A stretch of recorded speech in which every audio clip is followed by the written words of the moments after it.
Yeah, I think I'm just gonna start with a really simple shorty. This is called The Same Place Twice.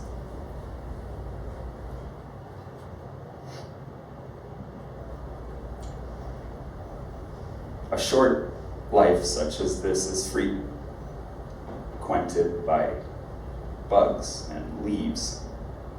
This is a sweet life, one on the wrong side of the tracks from strife, where wildlife is fixed, where the wildlife is a fix of a strange light, bright but gray like today's, bright but gray like today is.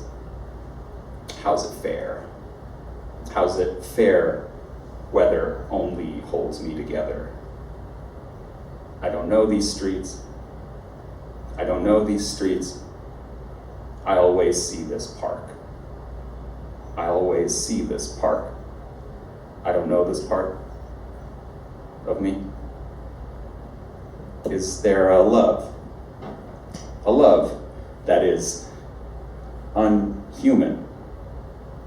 That's what we'll have some of.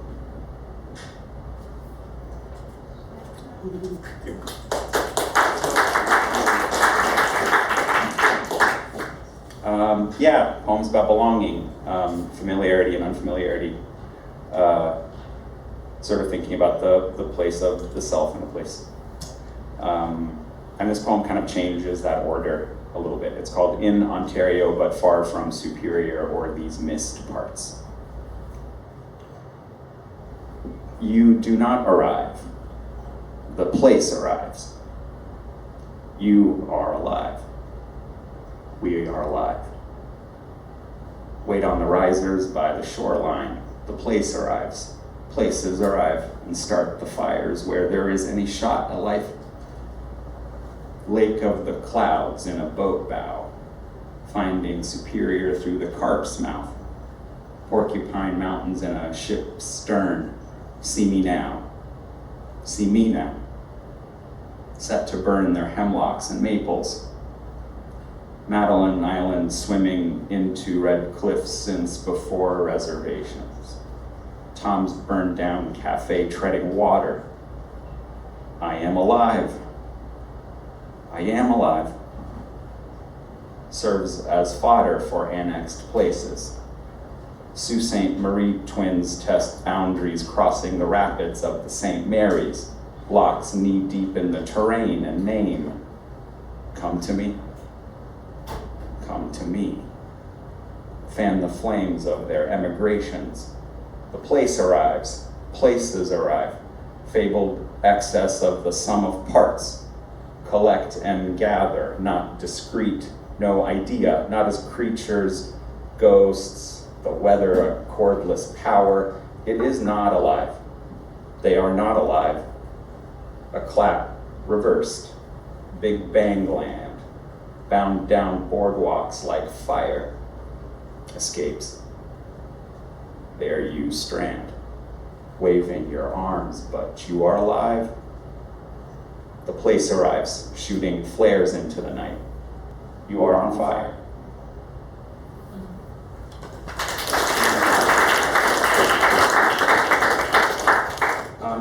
Just gonna, share with you a couple more before turning it over and coming back and doing this percussion. I'm excited about that. Let's see. A whole other dimension of this book kind of thinks a lot about contemporary nature, and to me what that means is the ways that wilderness and modernity mix. In most of the wildest of places that we get to encounter, state parks, national parks, the boundary waters, like all these places are just so deeply, heavily managed. And sort of the more natural they need to be, really the more our hand is deep in there, so it's not seen, but it's still, laying the trail and figuring out the best campsite and how to get you to a vista and move you back down. And, that's just really interesting. I mean, there's no reason to be too jaded about it, but in my kind of immersion in this entire region, it's not the wildest of regions either. I think, people kind of think of the Rockies or, the Appalachian Mountains or, well, actually that's kind of an interesting example, it's different, but there are places that we sort of imagine as a lot more wild and free.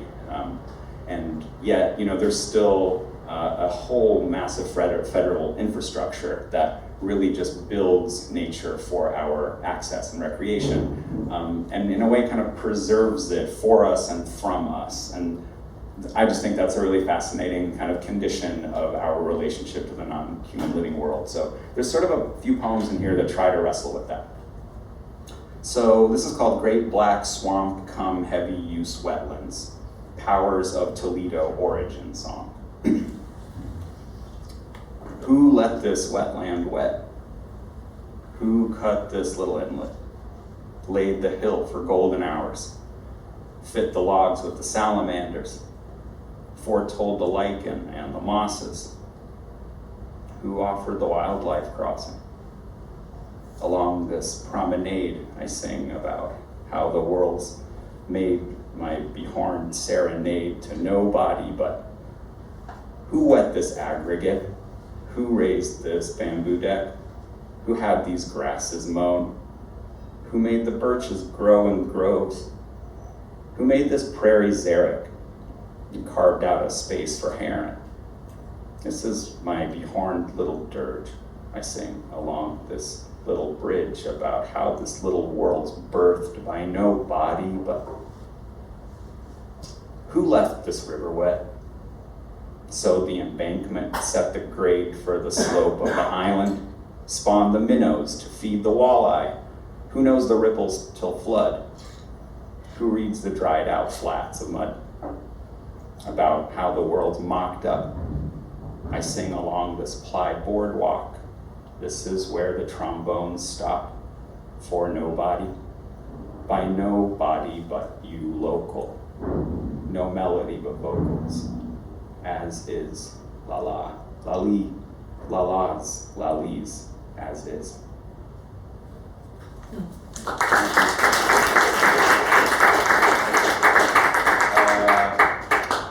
Yeah, I think this will be the last poem for this set maybe. It's called Back Parts, kind of a family poem, which also runs through here as a thread. I've hit bottom, friends. Rock. To you, your Mediterranean interred sea where I am from. These are my dad's trunks. These are my dad's calves. These are my dad's chests. These are my dad's hands. This blood, my dad's. The sharks would come, but there are no sharks here. Where am I from, folks? We from? There's no predators here, save storms and waves of immigration. But all over the lakes are shaped like predators, seething wolf, leering shark, mouths, points, shipwrecks stand a better chance of a homecoming than the packs of immigrants that beached a drowned wolf, blinded shark, tongues warped into Wendat and English. Maiming limbs of peninsulas, ripshod creatures' claims for places that no one wants, stuck together families like amphibious gangs, growing back parts. Thank you.